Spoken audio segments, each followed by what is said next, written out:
베드로전서 2장 11절부터 25절입니다. 사랑하는 자들아, 거류민과 나그네와 같은 너희를 권하노니 영혼을 거슬러 싸우는 육체의 정욕을 제어하라.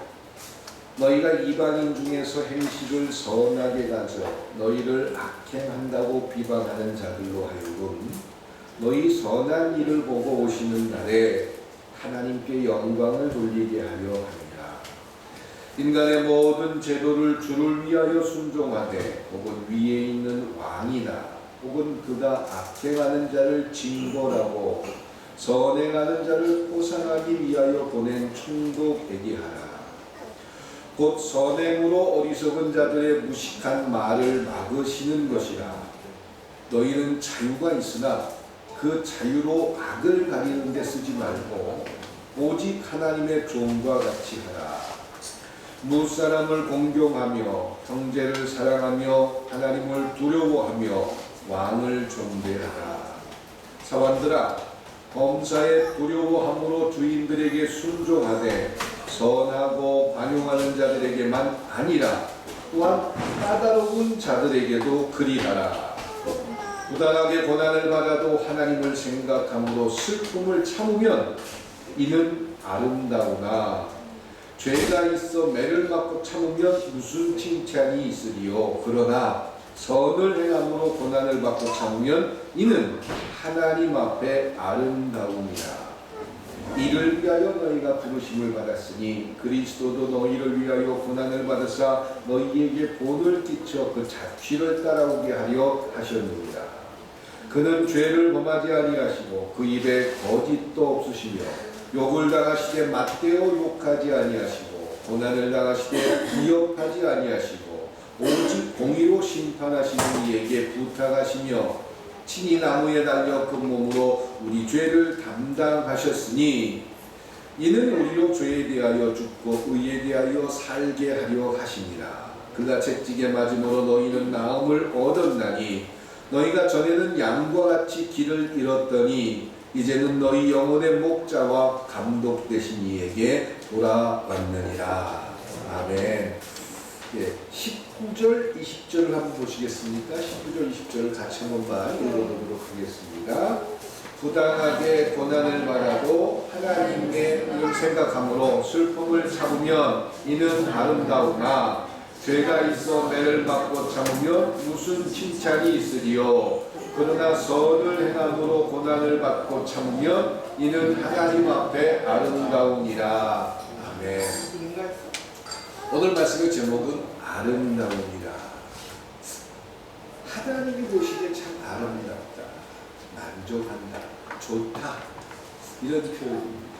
베드로는 오늘 이 베드로전서를 통해서 그리스도인으로 살아가는 우리의 삶에서 참 아름다운 모습이 있다. 아마 외모적이거나 또 그런 모습은 아닐 거예요. 하나님 보시기에 참 좋다, 아름답다, 이런 것들에 대해서 베드로는 권면하고 있습니다. 10월 전체 설교들의 주제가 뭐였죠?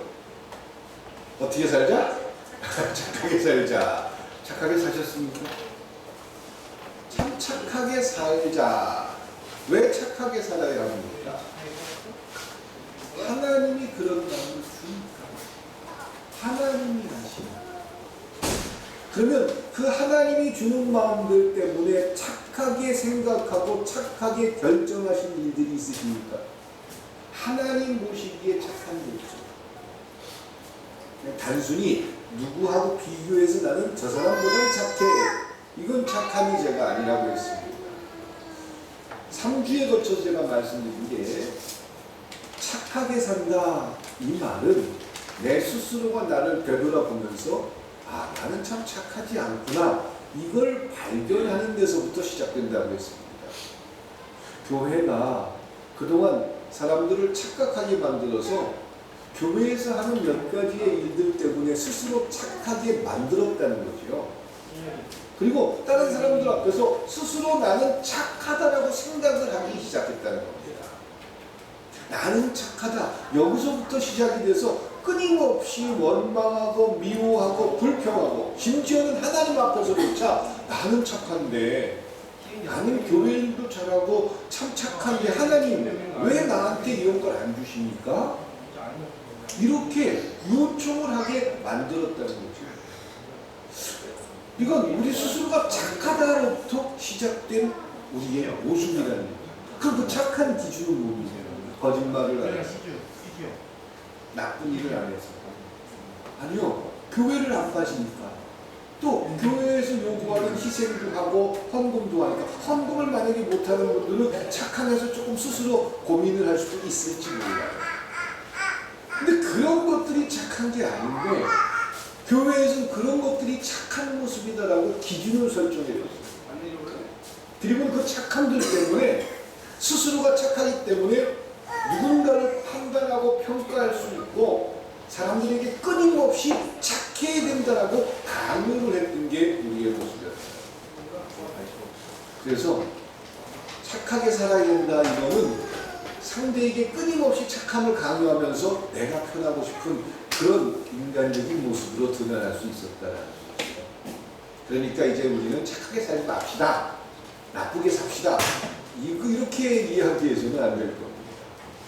이제 착하다라는 것은 내 스스로가 되돌아보면서 참 나는 그 하나님이 설정해 놓은 기준과 과정에서 나는 참 하나님과 반대적으로 살더라.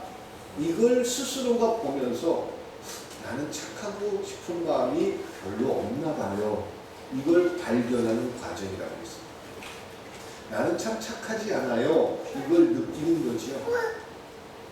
그러면 그렇게 착하지 않은 내가 왜 착하게 살아야 합니까? 하나님이 인류에게 주신 아주 귀한 꿈이 있는데 그 꿈 속에는 하나님이 주는 마음에 의한 착함이 있습니다. 그 착함은 서로를 편하게 만들 수 있죠. 하나님이 주는 그 생각들 때문에 하나님 생각에 순종함으로 살아가는 모습이 모두가 즐거울 수 있다는 겁니다. 그것을 발견해내고 그것을 우리 삶에서 경험해내는 과정이 그리스도인의 삶입니다. 그러다 보니까 나는 착하지 않은데 여기서 시작을 했는데 그런 내가 하나님이 주는 마음 때문에 무언가 변화되고 착함을 향해서 나아가게 될 때 하나님의 살아계심을 경험하게 되고 그 하나님께서 내 삶에 함께 하시더라라는 걸 고백하게 된다는 거죠. 이것이 그리스도인의 모습이라는 겁니다. 단순히 교회 잘 다니고 교회에서 뭐 열심히 일하고 봉사 잘하고 이런 게 그리스도인이 아니라 끊임없이 내 속에서 충돌하고 갈등하지만 하나님이 주는 생각에 의해서 내가 나 자신이 포기되는 그 모습을 통해서 나에게 이런 생각이 들 수도 있을까? 이런 걸 보게 될 때 그건 하나님께서 지금 살아계신 증거이며 내 삶에 끊임없이 간섭한 결과라는 것을 보게 되고 그 일들이 나타내는 열매나 그 일들을 통해서 경험하는 여러 가지의 일들이 우리를 참 편안하게 만듭니다. 근데 그 일들 가운데 마지막 부분에서 이야기하는 베드로의 이 모습은 우리를 아름답게 만들더라 라고 선언합니다. 지난주에 제가 이런 설교를 자꾸 잊어버리셔야 돼요. 그래서 제가 자꾸 써먹을지도 몰라요. 예수님의 제자들이 예수님께 찾아와서 질문한 내용을 가지고 설교를 해드렸습니다. 우리는 열심히 나가서 복음을 전파하고 귀신을 내쫓고 병자를 고치고 싶은데 우리는 안 됩니다. 우리에게 믿음을 주십시오. 은혜를 못 받아서 그렇습니다. 제가 지난주에 은혜 받는 모습에 대해서 설명을 드렸습니다. 믿음이 부족해서 그렇습니다. 예수님께서 나에게 믿음을 좀 주시면 우리도 잘할 수 있습니다. 내가 왜 열심히 못합니까? 믿음이 없어서 그런 겁니다. 그럼 그 이유는 하나님께서 나에게 믿음을 안 줬기 때문입니다. 이렇게 제자들이 얘기합니다. 우리랑 똑같다고 했어요. 우리 같다고 했어요. 그때 예수님께서 생뚱맞게 무슨 비유를 했다? 그래요. 기억력이 참 좋으셔요. 공부 잘했겠어요?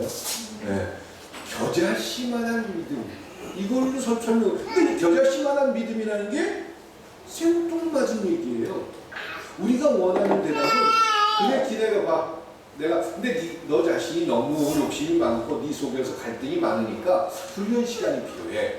그러면 지금부터 한 달 동안 금식을 하면서 기도를 해. 또 아니면 매일 축야를 해. 또 주를 위해서 네가 가진 재산을 다 바쳐. 그러면 믿음이 더 늘어나고 믿음이 풍성해지고, 그 믿음이 너에게 이제 주머니에 딱 새겨지면 그 주머니에 있는 믿음을 하나 둘 꺼내가지고 쓰면 귀신도 나갈 거고 능력도 나타나고 교회도 크게 질 거고 그럴 거야. 제자들은 이런 대답을 못했어요. 내가 매일 기도하는 것처럼 너희도 기도해, 이런 대답을 원했습니다. 그런데 예수님의 대답은 겨자씨만한 믿음만 있으면 된다 라고 이야기했어요. 그래서 제가 지난주 설명하기를, 겨자씨만한 믿음은 믿음이 크고 적고 그게 아니라 겨자씨만한 믿음은 어떤 믿음이라고 했죠? 감사합니다. 다 잃어버려 주셔서 어떤 믿음이라고 했어요? 하나님이 살아계시다. 이것이 내 속에서 믿어지는 믿음이 겨자씨만한 믿음이라고 했습니다. 그것만 있으면 돼요. 다른 어떤 것도 필요하지 않습니다. 그리고 그 겨자씨만한 믿음이 내 삶에서 끊임없이 갈등하고 고민하면서 성장이라는 단어가 아니라 살아있다, 살아간다, 나에게 영향을 끼친다. 겨자씨는 생명력이 있다는 겁니다. 땅에 묻혔을 때 겨자나무는 굉장히 큽니다. 그 작은 씨앗에서 큰 나무가 된다는 거죠. 그 하나님이 살아계시다라는 그 마음이 내 속에서 믿어지는 것부터 시작되는 그 모습이 나의 삶에 영향을 끼친다는 거죠. 그리고 생명력이 있다는 겁니다. 그거면 된다는 거예요. 어떤 법칙, 원칙, 그리고 그 다음에 이야기한 비유가 뭐였죠? 무익한 종에 대한 비유, 종과 주인의 관계를 이야기했죠. 이 생명력 있는 것이 믿음이다 라는 것과 종의 비유가 어떻게 연결이 됩니까? 우리는 그 믿음을 가지게 되고 우리가 알고 있는 그런 성령 체험을 통해서 은혜를 받게 되면 내가 하나님이 되려고 한다. 우리는 하나님이 우리 삶의 주인이 되셔야 되는데 내가 하나님이 되려고 한다. 그러니까 예수님의 제자들이 예수님이 시키는 대로 사도가 돼서 각 마을에 찾아다니면서 전도를 하고 또 열심히 병든 자를 위해서 기도하고 또 복음 전파를 했어요. 근데 자기들이 생각하는 것만큼 잘 됐습니까? 안 됐습니까? 안 됐어요. 그랬더니 그들이 막아서 기껏 한다는 말이 믿음이 부족해서 예수님처럼 능력이 나타나지 않아서 이렇게 됐습니다라고 예수님에게 핑계를 대고 있는 거예요. 그런 믿음만 있으면 우리도 충분히 그렇게 할 수 있다고 생각을 하는 거죠. 그런데 예수님은 그들이 할 역할은 예수의 이름을 가지고 전하는 거고 예수님의 이름으로 기도를 해주는 거고 예수님께서 시키는 대로 그냥 순종을 하고 하면 되는 거예요. 그렇게 했을 때 하나님을 믿어져서 그렇게 그들이 고백했고 기도하고 또 그들을 위해서 선언했을 때 나머지는 누가 하는 거예요? 나머지 누가 해야 되죠? 하나님이 하시고 내가 하는 게 아니에요. 하나님이 하시고. 그런데 이건 제자들은 내가 할 수 있다고 생각합니다. 내가 해야 된다고. 이재용 목사가 꾸미는 교회 담임 목사가 되면 이재용 목사가 능력을 받아서 이재용 목사를 통해서 부흥이 나타나야 돼요. 내가 하나님이 되고 싶어요. 그 모든 결과는 하나님이 하시고 하나님이 진행하셔야 될 줄 믿습니다. 맡겨드리면 되는 거예요. 제자들은 지금 이걸 맡기는 게 아니에요. 자기들의 능력, 자기들의 힘을 보여주고 싶은 거예요. 자기들의 욕심을 채우고 싶은 거예요. 그래서 예수님께서는 유익한 종의 비유를 통해서 겨자씨만한 믿음, 즉 하나님이 살아계시다, 하나님이 나 알고 계시다, 이 사실이 믿어지는 그 생물 같은 믿음이 있다면 이제 하나님께서 나에게 원하는 어떤 일들을 진행함에 있어서 결과조차도 있는 그대로 받아들이는 여러분이 될 수 있길 축원드립니다. 이게 믿음이라는 거죠.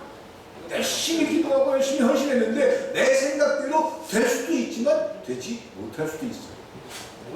하나님의 결정입니다.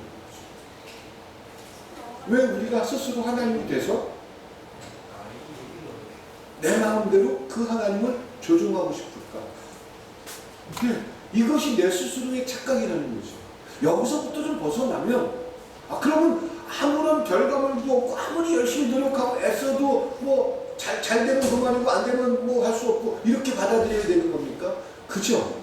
하나님이 믿어지기 때문에 그 하나님 앞에 내가 어떤 과정을 가지고 살아가느냐, 그 과정이 중요하잖아요. 또 내가 누구인지, 내가 어떤 존재인지를 끊임없이 되돌아보고, 어떤 청년이 하도 공부를 많이 했는지 하도 공부를 안 했는지 하여간 우울증에 빠져서 스스로를 쥐라고 생각했어요. 나는 쥐야. 전생에 쥐였는지 하여간 지금 난 쥐야, 쥐. 이러다 보니까 자기가 쥐가 되어버렸어요. 그래서 사람들이, 그 가족들이 그 청년을 정신과 의사에게 상담을 시키는데, 정신과 의사 만나가지고 늘 고백하, 나는 사람이 아닙니다. 난 쥐입니다. 이렇게 계속 얘기하는 거예요. 의사가 아무리 설명을 해도 이해 못해요. 그래서 의사가 생각을 바꿨어요. 맞습니다. 선생님은 쥐입니다. 원래 쥐였습니다. 그런데 그 쥐가 변했습니다. 그래서 사람이 됐습니다. 전에는 쥐였는데, 한 몇십 년 전에는 당신이 쥐였는데 지금은 변화를 겪어서 사람이 됐습니다. 당신 속에는 쥐 같은 모습이 있을지 몰라요. 그러나 거울을 보세요. 당신은 사람입니다. 쥐가 변해서 사람이 됐습니다. 그랬더니 이 청이 알아듣는 거예요. 드디어 제 마음을 이해해 주시고, 예, 원래 저는 쥐였습니다. 근데 쥐였던 제가 변해서 사람이 됐습니다. 받아들입니다.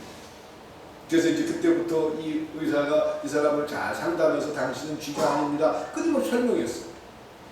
타협한 타협점이 당신은 쥐였지만 사람으로 변했습니다.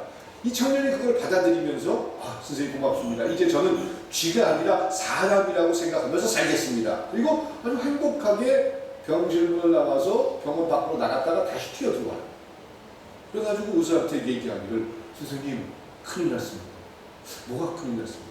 밖에 고양이가 있습니다. 고양이가 있는데 왜 큰일 났습니까? 그랬더니 저나 선생님이나 모든 사람들은 제가 쥐에서 사람으로 바뀐 걸 다 아는데 고양이도 알까요? 고양이도 제가 쥐에서 사람으로 바뀐 거, 고양이는 여전히 제가 쥐라고 안다면 아마 저를 잡아먹을지도 몰라요. 예, 아이러니하지만 이게 우리의 모습이 아니겠습니까? 하나님은 끊임없이 우리에게 많은 것을 주면서 하나님께서 우리를 통해서 굉장한 일들을 계획하는데 우리 스스로는 우리 스스로를 자꾸 제한한다는 거죠. 그리고 내 생각으로 하나님이 되고 싶은 욕망만을 갖습니다. 하나님은 내 마음대로 조종하고 싶습니다. 여기에서 조금 벗어나려면 오늘 저는 그래서 연결을 시키기를 베드로 전서를 보면서 베드로의 이 고백이 제 마음속을 끝없이 때립니다. 그럼 쥐 같다라고 생각했던 내가 사람으로 인정을 받았는데 사단이 그럴 때 나를 여전히 쥐라고 한다면, 고양이가 나를 여전히 쥐라고 한다면, 이런 생각에 빠져있는 우리가 어떻게 하면 하나님께서 사랑하고 자기 아들을 보내서 대신 죽게 하면서 하나님의 백성으로 삼아줬다는 그 놀라운 하나님의 사랑을 마음속에 간직하면서 살 수 있습니다. 그래서 착하게 사는 것도 그 과정이라는 거죠. 단순히 착하게 살면 복 받을 거니까, 착하게 살면 편안하니까 이런 조건이 아니라 우리는 착하게 살 수 없는데 하나님이 살아계셔서 우리를 착하게 만드는 과정 속에서 하나님을 경험하게 된다. 그리고 그 모습 속에서 하나님이 살아계시더라, 이걸 경험하는 거죠. 그럼 하나님이 살아계시더라, 그 모습을 통해서 제가 지난주에 윤성문 목사님께 질문한 것처럼 내가 하나님이라면 나를 어떻게 볼까? 이런 질문을 내 스스로에게 할 때 저 같으면 이재훈 목사 안 시킵니다. 그 시켜봐야 소용없습니다. 제가 하나님이라고 저한테 그런 평가를 내릴 것 같아요. 그런데 하나님은 제가 아니기 때문에 저 같은 자조차도 그 하나님의 일을 맡겨주셨거든요. 그래서 끊임없이 나를 되돌아보면서 하나님은 그런 나를 어떻게 만들고 싶을까? 어떤 하나님이 기대하는 모습으로 이끌어가고 싶을까? 이런 것들에 대해서 관심을 가져지게 된다는 거죠. 그리스도인이 그리스도인으로 살아가면서 아름다운 모습은 내 욕심을 채우거나 내가 원하는 어떤 것을 이루기 위해서 끊임없이 믿음이 있는 척, 신앙생활 잘하는 척, 내 마음속에서 끊임없이 갈등하고 고민하지만 하나님을 정말 사랑하는 척, 이런 모습을 통해서 아름다움이 드러나는 게 결코 아니라 오히려 정직하게 나는 믿음이 참 부족한 것 같아요. 여기서부터 하나님의 모습, 하나님의 그림자, 하나님의 영향력이 우리에게 미쳐질 수 있다. 그게 바로 착하게 사는 모습입니다.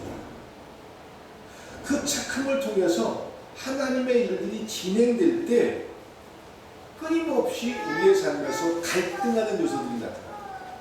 삼손이라는 사람은 어떤 사람이에요? 얼마나 힘든 사람이에요.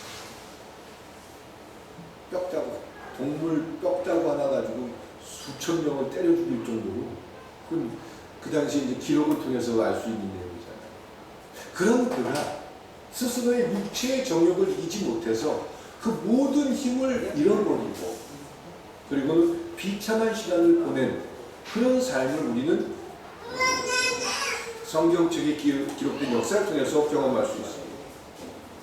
아무리 성령 충만하고 믿음이 좋고 능력이 있고 기도만 하면 대단한 일을 하는 사람도 스스로를 제대로 보지 못하면 그들은 스스로를 잃어버릴 수가 있다.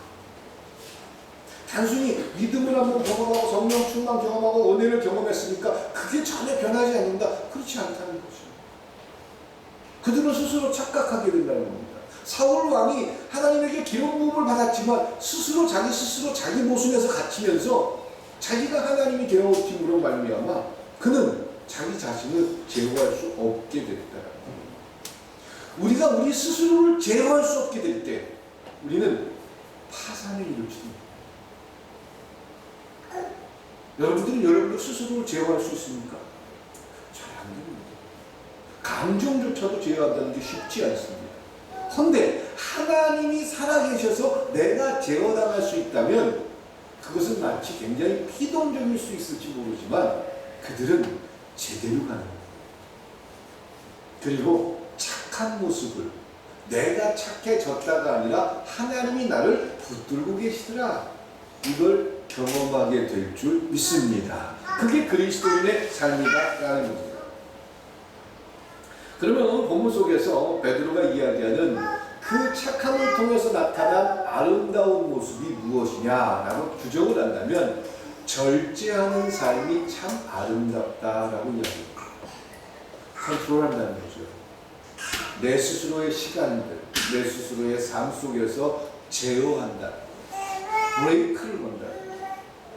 11절에 보면 사랑하는 자들아 거류민과 나그네와 같은 너희를 권하노니 영혼을 거슬러 싸우는 육체의 정욕을 제어하라. 제어하라. 내 스스로가 제어가 잘 됩니까? 잘 감정 모든 것들을 스스로 컨트롤하는 게 참 어렵습니다. 그런데 하나님이 믿어져서 그 겨자씨만한 하나님이 살아계시다라는 그 생각 때문에 내 스스로가 제어할 수 있다. 그것이 성도의 삶이라는 것을 끊임없이 내 자신에게 명령할 수 있다. 그 당시 시대적으로 어떻습니까? 베드로가 사는 시대에 로마가 지배하는 그런 시대적인 상황입니다. 그리고 종과 노예 제도가 아마 굉장히 심하게 돼 있었을 거예요. 그 교회 안에 노예도 있고 주인도 있고 별의별 경우가 다 있었을 거예요. 그 아주 혼란스럽고 그러면 교회 안에서는 주인하고 종이 같이 예배를 드리면서 아유 형제님, 자매님, 집사님, 권사님 이렇게 불렀는데 밖에 나가가지고 그 다음부터 종이고 주인이야.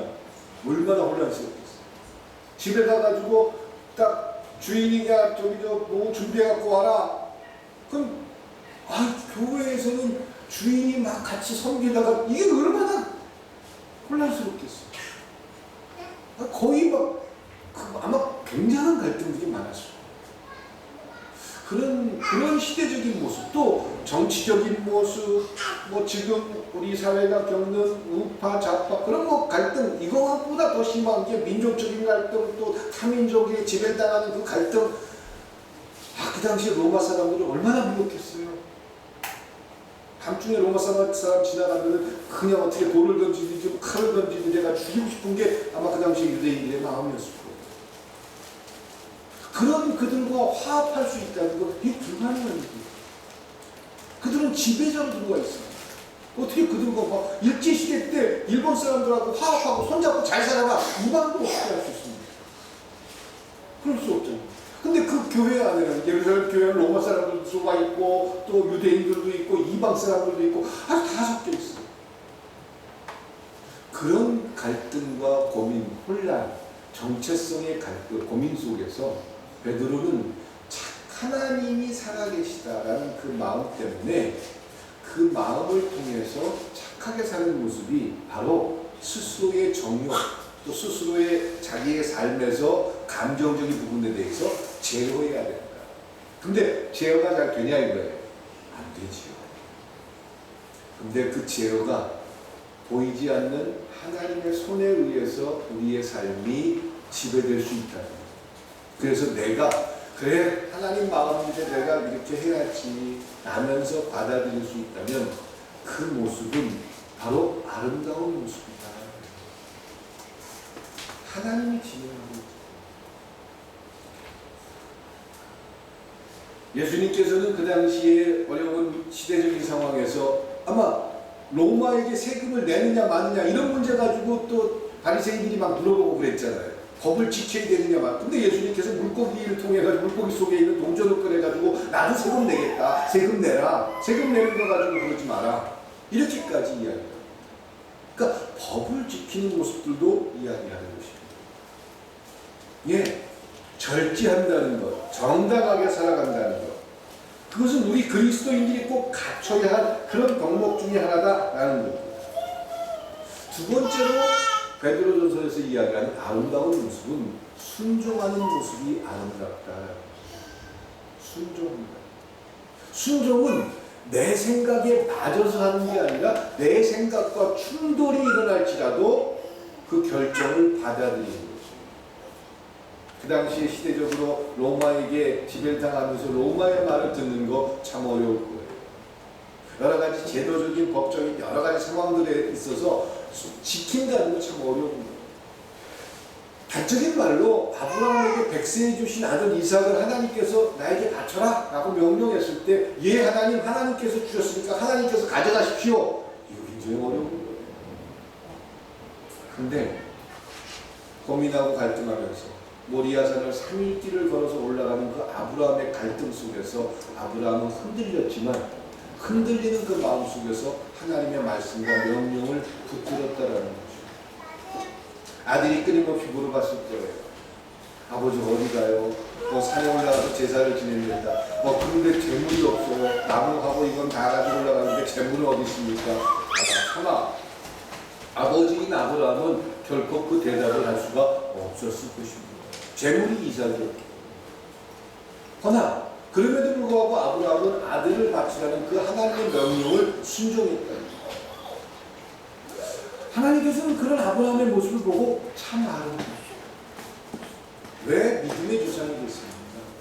갈대아 우르를 떠나는 그 시작을 통해서 하나님은 아브라함이 최종적으로 아들을 바칠 수 있는 그런 놀라운 결단을 할 거라고 하나님은 생각했는지 모릅니다. 그리고 그 모습을 통해서 하나님은 그 아들을 죽이고자 하는 그것이 목적이 아니라 아브라함이 얼만큼 하나님을 의지할 수 있을지 그걸 보고 싶었을 겁니다. 그리고 아브라함은 그 순종에 대한 요구에 멋진 모습으로 반응할 수 있습니다. 예, 우리 생각에는 참 맞지 않을 수 있습니다. 이렇게까지 해야 하나 이런 생각이 들 수도 있을지 모릅니다. 하나 그것이 옳은 결정이고 그것이 하나님께서 원하는 결정이라면 하나님의 마음을 가지고 순종할 수 있는 여러분들이 될 수 있길 주님의 이름으로 축원드립니다. 그것이 아름답다는 거예요. 세 번째로 오늘 8절, 19절, 20절에 나와 있는 내용인데 참 이 부분은 우리가 이제 설명하고 이해하기가 참 어려운 부분일지 몰라요. 하나님하고 나하고 관계라는 문제가 안 돼. 근데 세 번째 나오는 게 뭐냐면 애매한 고난을 받아도 참는다면 아름다운 것이다. 애매한 고난. 애매히 고난을 받아도 하나님을 생각함으로 슬픔을 참으면 아름답다. 이게 참 어려운 거예요. 억울하게 누명을 쓸 수도 있잖아. 애매하게 고난을 당할 수 있다. 내가 잘못해서 받는 고난이라는 건 어쩔 수 없는 거. 내가 법을 어기거나 내가 잘못해서 그 일들로 말미암아 고난을 당하는 건 당연한 거예요. 근데 사람들이죠. 교회 일만 하면 무조건 애매한 고난이고 잘못 오해라는 게 어떤 사람이 확성기를 들고 지하철역 앞에서 막 소리를 지르면서 사람들에게 막 고함을 지르면서 지나가는 사람들에게 불쾌감을 주고 그 사람들이 고통스럽게 하고 심지어는 어린아이들이 야! 참 죄졌으니까 지옥 가! 그러면서 그들을 협박하는 이런 일들을 했는데 얘가 놀랬나 미안하다 그런 일들을 했는데 그런 것들을 하고 사람들이 불쾌하고 그런 것들 때문에 고통스러워하고 그 전날 부부싸움 해가지고 한참 머리가 아파서 도대체 이걸 어떻게 해야 될지 고민하고 있는 사람한테 가서 따지고 그 사람이 화를 냈더니 야 내가 복음을 전하다가 이렇게 고통을 당했으니까 이것은 하나님께서 베드로전서에 나와 있는 것처럼 애매하게 고난을 당하는 것 이건 참 아름답다고 했으니까 이런 모습이 아름다운 거야. 이렇게 착각하면 안 돼요. 그렇다고 전도하지 말라. 사람들에게 설득하지 말라. 이런 말씀이 전혀 안 돼요. 교회를 다닌다는 이유로 다른 사람들과 전혀 타협하지 않고 그들과 전혀 맞지 않는 그런 삶을 살면서 그들이 나를 미워하니까 야 내가 교회 다닌다고 너희들 나 미워하는 거지. 이거는 바로 교회 다니기 때문에 나 미워하는 거야. 교회 다닌다고 미워할 사람이 어디 있습니까? 교회 다니면서 전혀 이성적이지 않고 전혀 올바르지 않은 그런 삶을 살기 때문에 사람들이 미워하는 거 아닌가요? 나는 신앙을 가지고 있습니다. 하나님이 믿어져서 이 땅 가운데 이렇게 살고 있습니다.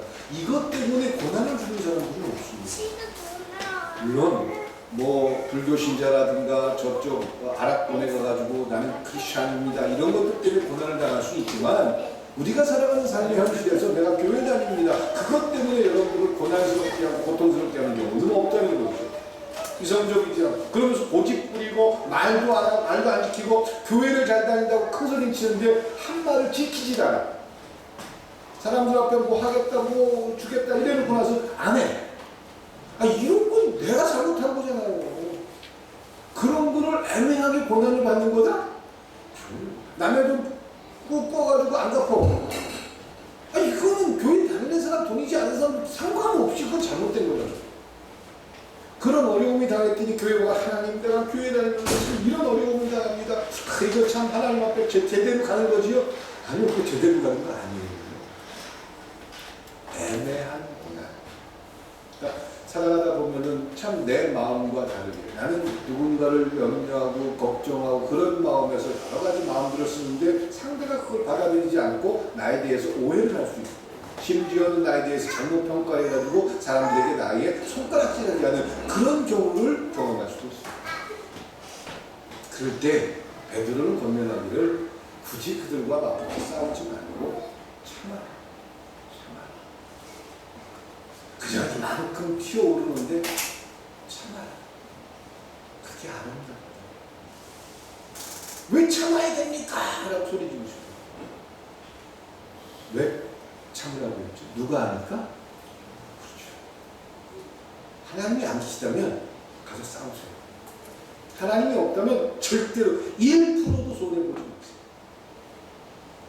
근데 하나님이 믿어진다면 하나님이 알고 계시니까 그걸 참아낼 수 있다면 그 참아내는 모습이 육체를 또 생각을 내 삶을 컨트롤하는 거 아니겠습니까?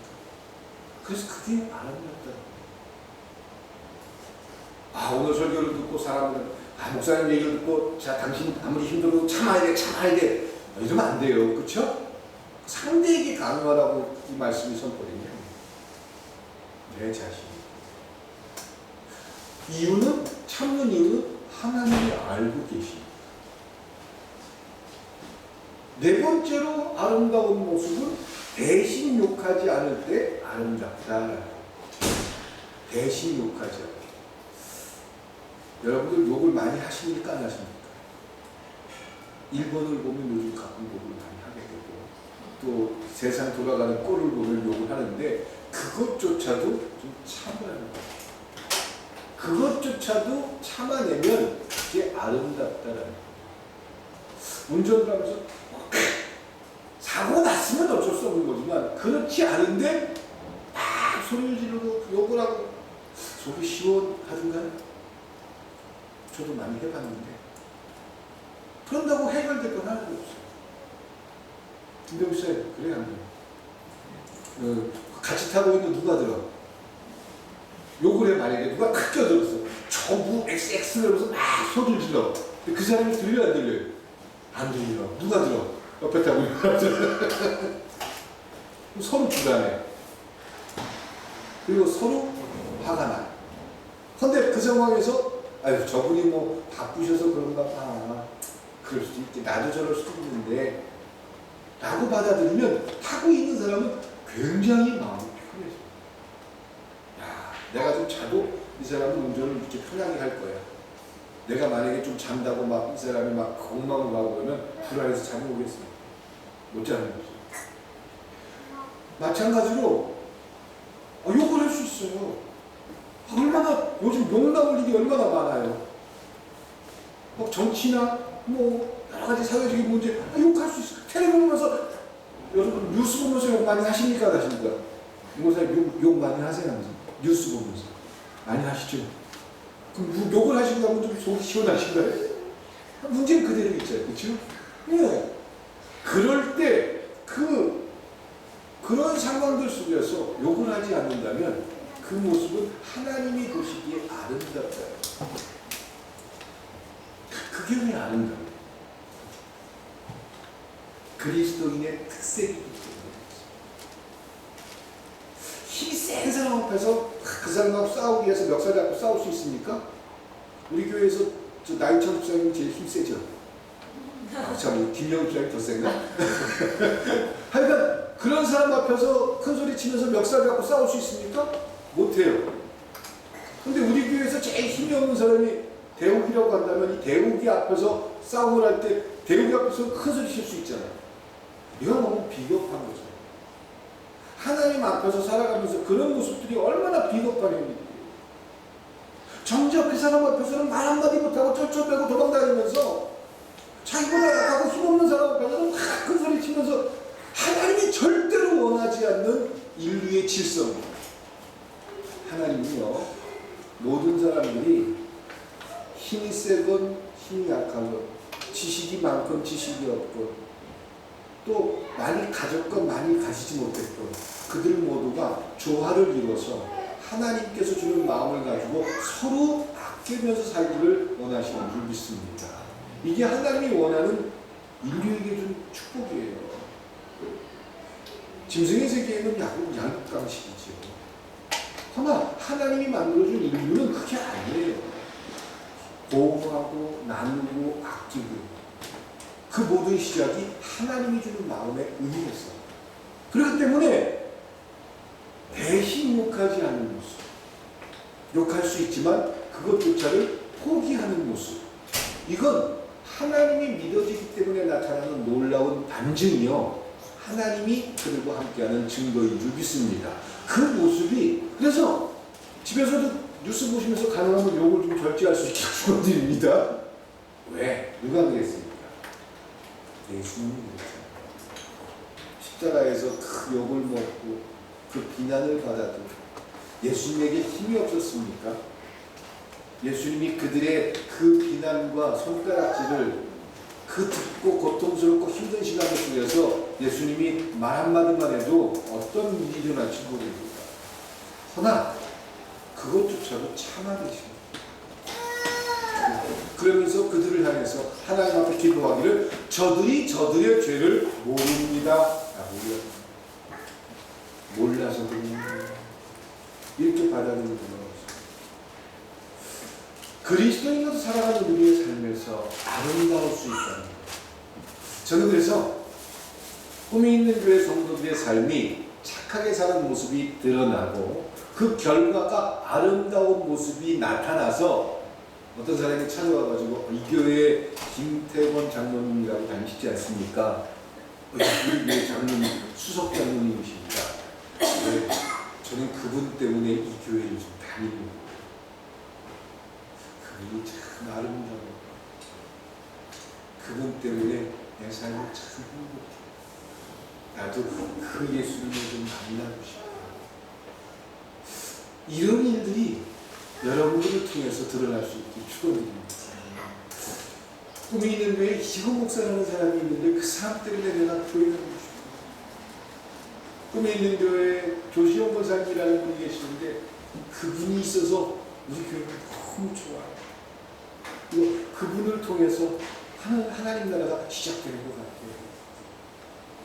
이것이 바로 하나님이 여러분들을 붙들 때 가능한 일일 줄 믿습니다.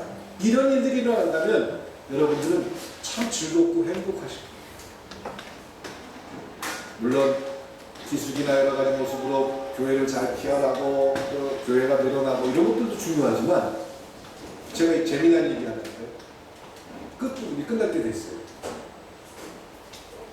어떤 교회에서 전에 있던 교회에서 열심히 이제 교인들을 전도를 하고 막 여러 가지 프로그램을 하면서 교인 숫자가 늘어나고 막 그러면서 신일교회 가장 많이 나올 때 몇 명까지 나왔는 줄 아세요?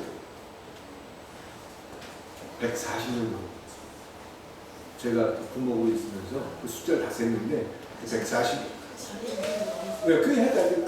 그리고 와서 제가 갔을 때 30명인가 40명이 있었잖아요. 제가 그렇게 했다 이 얘기가 아니에요. 여러 가지 막 그 젊은 사람들이 활기를 갖고 또 뭔가 해보려고 하고 뭐 찬양대가 열심히 돌아가고 충장팀이 만들고 140명까지 늘어났어요. 그랬더니 어떤 분이 지금 장로가 되신 분인데 그분이 이야기하니 교인 늘어나면 뭐가 좋아? 숫자 늘어나면 뭐가 좋아? 목사님은 좋을지 재정이 지금 넉넉해지니까. 근데 교인들이 뭐가 좋아요? 교인들은 숫자가 200명, 300명 되면 목사의 관심과 기도가 작아질 거 아니에요. 그럼 적당히 이 정도가 좋은 거지 뭐 늘어난다고 우리한테 좋은 게 뭐가 있어요? 이 얘기를 하는데 아유 지금 그분이 장로님이십니다. 어떻게 교회를 이런 식으로 생각할 수 있을까? 여러분들은 어떠세요? 여러분들의 교회가 숫자가 지금 숫자에서 3배, 4배 늘어나면 나한테 좋은 기부가 있어요. 목사님이 주일날 아침에 아이들이 오면 그 기도했는데 너무 바빠가지고 기도도 못되죠. 각 성도들 한 사람 한 사람 놓고 기도해주는데 그것도 좀 게을러져. 아, 우리한테 손해일지 모르잖아요. 그렇게 생각할 수도 있는 거예요. 근데 하나님의 일들이 진행되는 모습 속에서 하나님의 마음을 가진다면 그 하나님이 주는 마음들 때문에 행복해질 수 있다는 사실을 발견할 수 있게 축원드립니다. 하나님이 하십니다.